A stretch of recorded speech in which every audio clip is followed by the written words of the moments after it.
മോഹൻ്റെ ശോഭ bakery ആയിരുന്നു ഞങ്ങളുടെ പട്ടണത്തിൽ ആദ്യം വന്ന ബേക്കറി. പപ്സും സ്വീറ്റ്സും ഒക്കെ സ്വന്തം ഓർമ്മയിൽ ഉണ്ടാക്കിയതിനാൽ ചൂടോടെ ആവശ്യക്കാർക്ക് ലഭ്യമാക്കുന്നതിൽ ശോഭ ബേക്കറി ആദ്യം മുതൽ വിജയിച്ചിരുന്നു. അതിൽ നിന്നാണ് ആ ബേക്കറി വളർച്ചയുടെ പടവുകൾ താണ്ടുന്നത്. മോഹനേട്ടൻ്റെ ഭാര്യ ശോഭ പെട്ടെന്ന് തന്നെ മരിച്ചുപോയി. അപ്പോഴാണ് മോഹനേട്ടന് 60 വയസ്സ് പ്രായമേ ഉണ്ടായിരുന്നുള്ളൂ. ശോഭയ്ക്ക് 44 വയസ്സും. 2 ആൺമക്കളെയും തനിച്ചാക്കി ശോഭ പോയപ്പോൾ മോഹനേട്ടൻ ആകെ തളർന്നു പോയി. തൊട്ടടുത്ത വീട്ടിൽ തന്നെയായിരുന്നു ഇളയ സഹോദരി താമസിച്ചിരുന്നത്. മക്കൾ രഘുവും രമേശും സഹോദരിക്കൊപ്പമായിരുന്നതിനാൽ മോഹനൻ തൻ്റെ ശ്രദ്ധ മുഴുവനും ബിസിനസ്സിലേക്ക് മാറ്റി. അയാൾ വിവിധ പട്ടണങ്ങളിൽ 4ഓളം ബേക്കറികൾ തുറന്നു. ഇതിനിടയിൽ വിവാഹം കഴിക്കാൻ പലരും നിർബന്ധിച്ചെങ്കിലും അയാൾ അതിന് തയ്യാറായില്ല. നല്ല ആരോഗ്യവാനായ മോഹനൻ ഭാര്യയിൽ നിന്നും എല്ലാ രസങ്ങളും അനുഭവിച്ചിരുന്നു. വർഷങ്ങൾ കുറെ കഴിഞ്ഞപ്പോൾ ബ്ലൂടൂത്തും ഇന്റർനെറ്റും വ്യാപകമായപ്പോൾ മോഹനന്റെ ഹൃദയത്തിലും ഒരു ചാഞ്ചാട്ടമുണ്ടാവാൻ തുടങ്ങി. 2012 ജൂലൈയിലെ ഒരു ഹർത്താൽ ദിവസത്തിന്റെ പിറ്റേന്ന്, തലേന്ന് അപ്രഖ്യാപിത ഹർത്താലായതിനാൽ അന്ന് ബോർമയിലുണ്ടാക്കിയ പപ്സും മറ്റും ചീത്തയായി പോയ വിഷമത്തിൽ കൗണ്ടറിൽ താടിക്കും കൈകൊടുത്തിരിക്കുകയായിരുന്നു മോഹനൻ. ബേക്കറിയിൽ പ്രായമായ ഓമന എന്ന സ്ത്രീ മാത്രം. അവരാണ് നാളുകളായി മോഹനന്റെ വിശ്വസ്തയായ ജീവനക്കാരി. ഇരുവരും ഒരേ സ്കൂളിലാണ് പഠിച്ചത്. പരസ്പര ബഹുമാനത്തോടെയുള്ള ബന്ധമാണെങ്കിലും ഓമനയുടെ ഫാമിലി മാറ്ററുകൾ മോഹനന് കാണാപാഠമാണ്. അതേപോലെ മറിച്ച് മോഹനന്റെ ബിസിനസ് രഹസ്യങ്ങളും. മോഹനേട്ട, തന്നെ ചേട്ട എന്ന് വിളിച്ച കിളിമൊഴി ആരുടേതെന്നറിയാൻ അയാൾ തല ഉയർത്തി നോക്കി. നെറ്റിയിൽ ചെറുതായി ചാർത്തിയ ചന്ദനക്കോലയും താഴേക്ക് ഇടതുറന്ന് കറുപ്പ് നിറത്തിൽ വളർന്ന കോലൻ മുടിയിഴകളും വട്ടമുഖവും തടിച്ച കീഴ്ചുണ്ടിനു മുകളിൽ മുല്ലപ്പൂ മുട്ടടുക്കിയതുപോലുള്ള പല്ലുകളുമായി നിൽക്കുന്ന സുന്ദരി. ആരാ, എന്തു വേണം? ഞാൻ രമ്യ. രേചേട്ടൻ പറഞ്ഞിട്ട് വന്നതാ. ആരെ? നമ്മുടെ ആക്രി രാജനോ? അതെ. രമ്യ നേർത്ത പുഞ്ചിരിയോടെ തലയാട്ടി. അറിയാതെ മോഹനനും ആ പുഞ്ചിരിയിൽ മയങ്ങി തലയാട്ടിപ്പോയി. ജംഗ്ഷനിലെ പ്രമുഖ ആക്രി വ്യാപാരിയാണ് രാജൻ. കുറച്ച് ദിവസം മുൻപ് ചായ കുടിക്കാൻ ബേക്കറിയിലെത്തിയപ്പോൾ ബേക്കറിയിലേക്ക് ഒരു സ്റ്റാഫിനെ കൂടി വേണമെന്ന് അയാളോട് പറഞ്ഞിരുന്നു. ദൈവമേ, ആദ്യമായ ആക്രി ഒരു കാര്യം ഏറ്റിട്ട് കൃത്യമായി നടത്തി തരുന്നത്. വാ, അകത്തേക്കിരിക്കാം. മോഹനൻ തൻ്റെ സന്തത സഹചാരിയായ ടർക്കി എടുത്ത് ഇടത് തോളത്തേക്കിട്ടു. രമ്യ അയാൾക്ക് മുന്നിലായി ടേബിൾ ലക്ഷ്യമാക്കി നടന്നു. മോഹനൻ പിന്നിലും. മുടിയിഴകളെ ഇടത്തോട്ടും വലത്തോട്ടും ഊഞ്ഞാലാട്ടുന്ന രമ്യയുടെ മുഖത്തേക്കായിരുന്നു അയാളുടെ ശ്രദ്ധയത്രയും. നീല ചുരിദാറായിരുന്നു രമ്യയുടെ വേഷം. ഓമനയെ കണ്ടതും ഹായ്, ചേച്ചിയാണ് ഓമനേച്ചി, രാജേട്ടൻ പറഞ്ഞിട്ടുണ്ടായിരുന്നു എന്ന് രമ്യ അങ്ങോട്ട് കയറി പരിചയപ്പെട്ടപ്പോൾ തന്നെയാണ് ഈ ബേക്കറിക്ക് പറ്റിയ സ്റ്റാഫ് എന്ന് മനസ്സിൽ മന്ത്രിച്ചു. കസേര പിന്നിലേക്ക് വലിച്ചിട്ടപ്പോൾ എന്തുകൊണ്ടോ അയാൾ വേച്ചുപോയി. പെട്ടെന്നുള്ള മാറ്റം മനസ്സിലാക്കിയ ഓമന അയാളെ അടിമുടിയൊന്ന് നോക്കി. നേർത്ത പുഞ്ചിരിയോടെ മോഹനൻ രമ്യയ്ക്ക് അഭിമുഖമായി കസേരയിലിരുന്നു. കുസൃതിക്കാരിയായ ഒരു കൊച്ചുകുട്ടിയുടെ മുഖഭാവമായിരുന്നു രമ്യയ്ക്ക്. നെറ്റിയിലെ സിന്ദൂരം കണ്ടിട്ട് മോഹനൻ ചോദിച്ചു, ഭർത്താവ് എവിടെയാ? രാജീവേട്ടൻ ഖത്തറില. രമ്യ പറഞ്ഞു. ഗൾഫുകാരൻ്റെ ഭാര്യയാണോ? പിന്നെന്താ ഇങ്ങനൊരു ജോലിക്ക്? അയാൾ എന്താ ചിലവിനൊന്നും തരില്ലേ? തമാശയായി മോഹൻ ചോദിച്ചു. പോ ചേട്ടാ, രാജീവേട്ടൻ പാവമാ. ഇപ്പോൾ എത്ര പണം കിട്ടിയാലും ജീവിക്കാനാവുക? മക്കൾക്ക് fees, current charge, water charge, സാധനങ്ങൾക്ക് അതിലും തീവില്ല. അത് പറയുമ്പോഴാണ് മോഹനൻ രമ്യയുടെ മുഖത്തെ നുണക്കുഴി ശ്രദ്ധിച്ചത്. കാണാൻ നല്ല ഭംഗിയുള്ള നുണക്കുഴി. അതേ രമ്യയെ, നിന്റെ സ്മാർട്ട്നെസ് എനിക്ക് ബോധിച്ചു. ഇതുപോലൊരു ബിസിനസ് കസ്റ്റമറോട് സ്മാർട്ടായി പെരുമാറുന്നവരാണ് എനിക്ക് വേണ്ടത്. ഒരൊറ്റെണ്ണം വാങ്ങാൻ വരുന്നവർ അതിൻ്റെ 3 ഇരട്ടി വാങ്ങുന്നത് സെയിൽസ് നടത്തുന്ന ആളിൻ്റെ നാവുബലം കൊണ്ടാ. You are appointed. മോഹനൻ അത് പറഞ്ഞു കഴിഞ്ഞപ്പോഴേക്കും ഓമന ചായ ഇട്ടുകൊണ്ട് വന്നു. അയ്യോ വേണ്ടായിരുന്നു ചേച്ചി, ഭവ്യതയോടെ രമ്യ പറഞ്ഞു. ചായക്കപ്പ് എടുക്കാൻ കൈകൾ ചലിച്ചപ്പോൾ അവളെ അടിമുടിയൊന്ന് നോക്കി. അപ്പോഴായിരുന്നു ശരിക്കും അവളെ ഒന്ന് കാണാൻ സാധിച്ചത്. ശോഭ ബേക്കറിയുടെ ഐശ്വര്യമായി രമ്യ മാറിയത് പെട്ടെന്നായിരുന്നു. 1-ാം മാസമായപ്പോൾ പറഞ്ഞതിലും കൂടുതൽ ശമ്പളം നൽകിയതിനാൽ രാജീവും വളരെ സന്തുഷ്ടനായി. എടി രമ്യ, നമുക്ക് കുറച്ച് വസ്തു വാങ്ങണം. 2 ആൺമക്കളാ. കുറച്ച് രാത്രിയൊക്കെ ആയാലും സാരമില്ല. മോഹനേട്ടൻ കൊണ്ടുവിടുമെങ്കിൽ നീ കുറെ സമയം കൂടി ബേക്കറിയിൽ നിൽക്ക്. ശമ്പളം നല്ലോണം കിട്ടില്ലേ? ഞാൻ അറിഞ്ഞിടത്തോളം അയാൾ ഡീസന്റാ. വേറൊന്നും പേടിക്കണ്ട. ഒരു വെള്ളിയാഴ്ച ഫോൺ വിളിച്ചപ്പോൾ രാജീവ് പറഞ്ഞു. ഉള്ളിൽ രമ്യയോട് ഒരു പ്രത്യേക താല്പര്യം തോന്നിയെങ്കിലും മോഹനൻ അതൊരിക്കലും പുറത്തു കാണിച്ചില്ല. പക്ഷേ അത് ഓമനയ്ക്ക് നേരത്തെ മനസ്സിലായതാണ്. അതിൻ്റെ പേരിൽ ഇടയ്ക്കിടെ അവർ അയാളെ കളിയാക്കുകയും ചെയ്യും. എന്ത് നോട്ടമാ, നോക്കി ഇങ്ങനെ കൊല്ലല്ലേ, അങ്ങനെയൊക്കെ പറയും. അങ്ങനെ ദിവ്യഗർഭം കിട്ടുമെങ്കിൽ ആദ്യം നീ അങ്ങനെ ആവുക, നീയല്ലേ ഓമനെ, മോഹനൻ തിരിച്ചും തമാശയായി പറഞ്ഞു. എന്തെങ്കിലും ആവണേ പറഞ്ഞാൽ മതി, ഞാൻ മാറിത്തരാം. ഓമന മോഹനനെ കണ്ണിറുക്കി കാണിച്ചു. അന്ന് രമ്യ വന്നപ്പോൾ മോഹനൻ പറഞ്ഞു, രമ്യ, നിനക്കൊരു 9 മണി വരെ കടയിൽ നിൽക്കാമോ? രാവിലെ 10 മണിക്ക് വന്നാലും മതി. ആഹാ, രോഗി ഇച്ഛിച്ചതും വൈദ്യൻ കൽപ്പിച്ചതും പാലാണല്ലോ. അതിശയത്തോടെ രമ്യ അത് പറഞ്ഞപ്പോൾ അവളുടെ കണ്ണുകൾ വിടരുന്നത് അയാൾ ശ്രദ്ധിച്ചു. അതെന്താ കൊച്ചെ രോഗി ഇച്ഛിച്ചത്? അവിടേക്ക് വന്ന ഓമന ചോദിച്ചു. ഇന്നലെ രാജീവേട്ടൻ വിളിച്ചപ്പോൾ എന്നോട് പറഞ്ഞിരുന്നു, കുറച്ച് സമയം കൂടി കടയിൽ നിന്നാൽ കുഴപ്പമില്ലെന്ന്. മക്കളെ നോക്കാൻ വീട്ടിൽ അമ്മയുണ്ടല്ലോ. എന്തായാലും ഉടനെ വീട് പണി തുടങ്ങണം. അതിന് ഞങ്ങൾ രണ്ടാളും കൂടി അങ്ങ് കഷ്ടപ്പെടാൻ തീരുമാനിച്ചു. രമ്യ അത് പറയുമ്പോൾ ഓമനയുടെ കണ്ണുകൾ മോഹനിലായിരുന്നു. ആ സമയം അയാളുടെ ഇടതുകൈ നീളുന്നത് അവർ കണ്ടു. ഒരു ശനിയാഴ്ച വൈകുന്നേരം ബേക്കറിയിൽ നല്ല തിരക്കായിരുന്നു. പതിവില്ലാതെ രാജീവിന്റെ ഫോൺ വന്നു.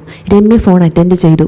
രാജീവേട്ടാ, ഞാനും ഓമയേച്ചിയും നാളെ മുതൽ മോഹനേട്ടന്റെ വീട്ടിലായിരിക്കും സ്റ്റേ. ഇവിടെ നല്ല തിരക്കാ. ഇന്ന് രാത്രി വിളിക്കുമ്പോൾ ഏട്ടനോട് ചോദിക്കാനിരിക്കുകയായിരുന്നു. ഓണം വരുവല്ലേ, അതിന്റെ കച്ചവട. എടി, ഓമനേച്ചി ഉണ്ടെങ്കിൽ മാത്രം നീ എവിടെ തങ്ങിയാൽ മതി. ഇല്ലെങ്കിൽ എത്ര വൈകിയാലും വീട്ടിൽ കൊണ്ടുവിടാൻ പറയണം കേട്ടോ. ഓക്കെ, അതത്രയേ ഉള്ളൂ രാജീവേട്ട. തിരക്കായതിനാലാണ് രമ്യ ഫോൺ വെച്ചു. അന്ന് രാത്രി രാജീവിനെ കൊണ്ട് തന്നെ അമ്മയോട് കാര്യം പറയിച്ചു. രാജീവിന്റെ അമ്മയ്ക്ക് അതത്ര താല്പര്യമില്ലായിരുന്നു. പിന്നെ വീട് പണിയണ്ടേ അമ്മേ, ഞാൻ മാത്രം കൂടില്ലല്ലോ. ഇതിപ്പോ കുറച്ച് ദിവസത്തെ കാര്യമല്ലേ ഉള്ളൂ. ശമ്പളം ഇരട്ടിയും. രമ്യ തനിച്ചല്ലോ, ആ ഓമനേച്ചിയും ഉണ്ടല്ലോ. അടുത്ത ദിവസം തങ്ങാനുള്ള തയ്യാറെടുപ്പോടെയാണ് രമ്യ എത്തിയത്. അന്ന് രാത്രി 9 മണി കഴിഞ്ഞപ്പോഴാണ് ഷട്ടർ താഴ്ത്തി ബേക്കറി ലോക്ക് ചെയ്തത്. ഓമനയാണ് ലോക്ക് ചെയ്തത്. അതുകൊണ്ട് മോഹനൻ ചോദിച്ചു, അതെന്താ രമ്യയ്ക്ക് ഇടാൻ അറിയില്ലേ? അതിലെ അർത്ഥം മനസ്സിലാക്കിയ ഓമന പറഞ്ഞു, ഇല്ല, നിങ്ങളൊന്ന് പഠിപ്പിച്ചു കൊടുക്ക്. രമ്യയോടുള്ള പൂരത്തിന് തീ കൊളുത്താൻ മോഹനനെ ആ ഒരൊറ്റ ഡയലോഗ് മതിയായിരുന്നു. അയാൾ രമ്യയുടെ മുഖത്തേക്ക് നോക്കി. എന്നിട്ട് മനസ്സിൽ മന്ത്രിച്ചു, ഇന്ന് രാത്രി തന്നെ വേണം അത്. രമ്യയും മോഹനനും ഒന്നിച്ച് അയാളുടെ ക്വാളിസിലാണ് വീട്ടിലേക്ക് പോയത്.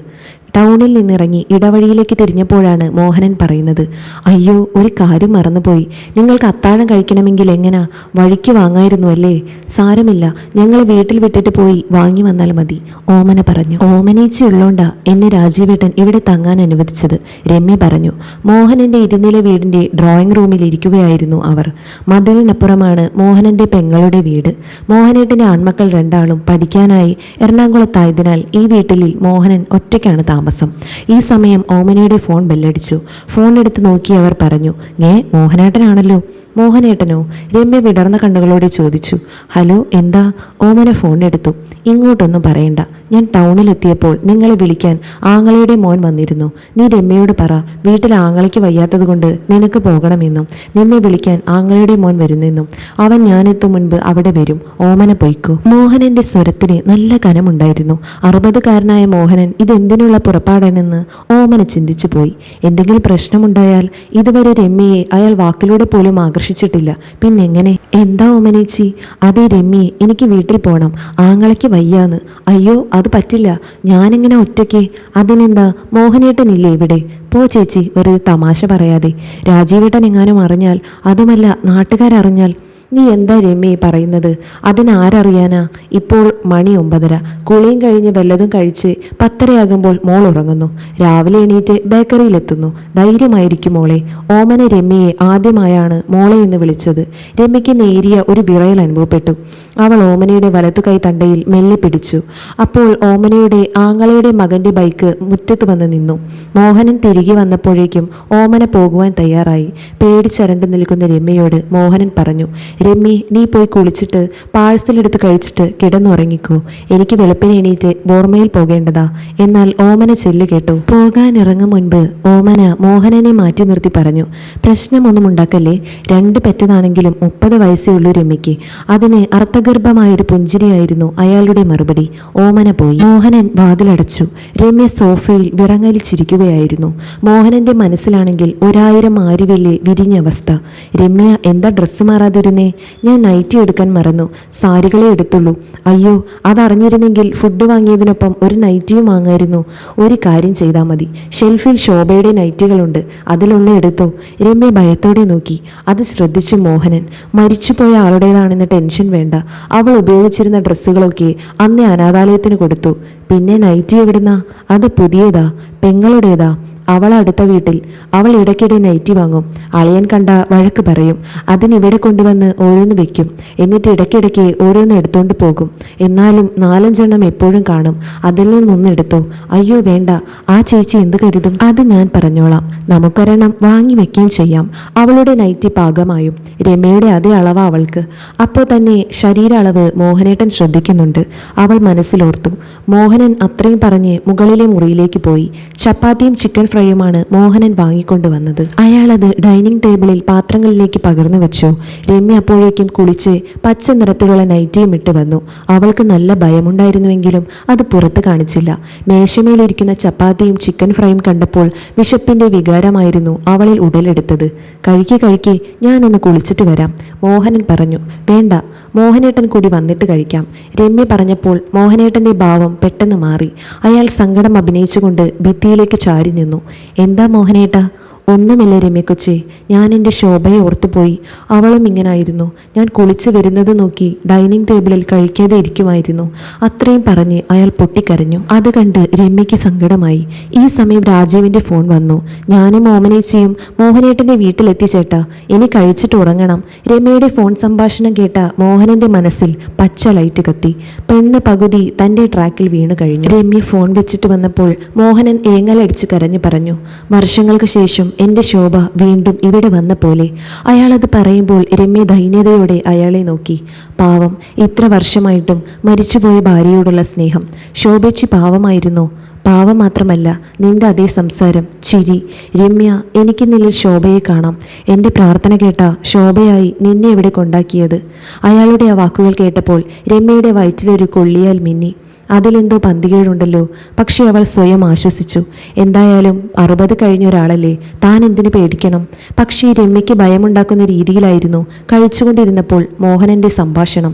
ശോഭ മരിച്ചെങ്കിലും ഇവിടെ തന്നെയുണ്ടവൾ. രമ്യ, അവൾ ഇവിടെ എൻ്റെ അടുത്തുണ്ട്. നീ ഒറ്റയ്ക്ക് കിടക്കുമ്പോൾ അവൾ നിന്റെ അടുത്ത് വരുമെന്ന് എനിക്കിപ്പോൾ പേടി. അയാളത് തമാശ മട്ടിൽ പറഞ്ഞതെങ്കിലും രമ്യയ്ക്ക് ഭയമായി. ഒറ്റയ്ക്ക് കിടക്കാൻ പേടിയുണ്ടോ? ഇല്ല, അത് വെറുതെയാ. നിന്റെ കണ്ണ് കണ്ടാൽ അറിയാം പേടിയുണ്ടെന്ന്. ഒരു കാര്യം ചെയ്യാം, മുകളിലത്തെ മുറിയിൽ വന്ന് കിടക്കാം. അവിടെ 3 മുറികളുണ്ട്. അയ്യോ, അത് വേണ്ട. എന്നാ ഞാൻ താഴെ ഹാളിൽ കിടക്കാം. വേണ്ട, ഞാൻ മുകളിലോട്ട് വരാം. എന്നാ വാ എന്ന് പറഞ്ഞ് മോഹനൻ ആദ്യവും അവൾ പിന്നാലെയും സ്റ്റെപ്പ് കയറി. 3-4 സ്റ്റെപ്പ് കഴിഞ്ഞപ്പോൾ മോഹനന്റെ സ്റ്റെപ്പ് സ്ലിപ്പായി. തൊട്ട് താഴെയുണ്ടായ രമ്യ മോഹനനെ പിടിച്ചു. സാരമില്ല, പെട്ടെന്ന് ഷുഗർ ഡൗൺ ആയതാ. ഇത് പതിവാ. അയ്യോ, അത് ശ്രദ്ധിക്കണം. ഷുഗർ അങ്ങനെ ഡൗൺ ആകുന്നത് നല്ലതല്ല എന്ന് പറഞ്ഞ് അവൾ അയാളുടെ കൈക്ക് പിടിച്ച് മുകളിലേക്ക് കയറ്റി. സ്റ്റെപ്പ് കയറിക്കൊണ്ടിരിക്കെ അയാൾ വീണ്ടും നിന്നു. അവൾ ഉടനെ അയാളുടെ മുന്നിലെത്തി അയാളെ പിടിച്ചുകൊണ്ട് ചോദിച്ചു, മോഹനേട്ടാ, എന്തു പറ്റി? തന്നെ പിടിച്ചിരിക്കുന്ന അവളുടെ കയ്യിൽ അയാൾ പിടിച്ചുകൊണ്ട് പറഞ്ഞു, ഇനി കുറച്ചു നേരത്തേക്ക് ആ ബുദ്ധിമുട്ടുണ്ടാകും. അത് സാരമില്ല, സപ്പോർട്ടിന് രമ്യയുണ്ടല്ലോ എന്ന് പറഞ്ഞ് 2 സ്റ്റെപ്പ് കൂടി കയറിയപ്പോൾ നിലത്ത് മുട്ടിയിരിക്കുന്ന അയാളിൽ അറിയാതെ രമ്യ ചവിട്ടി. പേടിയായതുകൊണ്ട് തന്നെ അവർ 2 പേരും ഒരു മുറിയിലായിരുന്നു ആ രാത്രി തങ്ങിയത്.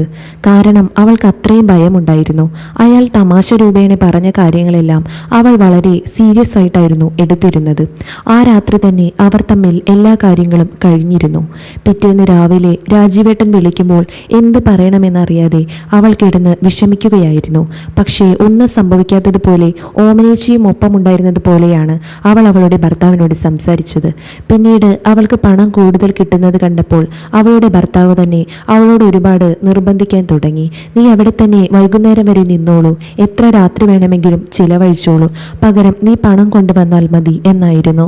ഓമനേച്ചിയില്ലാതെ ഞാനും അയാൾ മാത്രമായിരുന്നു ഓരോ രാത്രിയും അവിടെ ചിലവഴിച്ചു കൊണ്ടിരുന്നത്. അതിനുള്ള പണവും എനിക്ക് ലഭിച്ചുകൊണ്ടിരുന്നു. അതുകൊണ്ട് തന്നെ ഞാനതിനെ മറുത്തൊന്നും പറയാൻ പോയില്ല.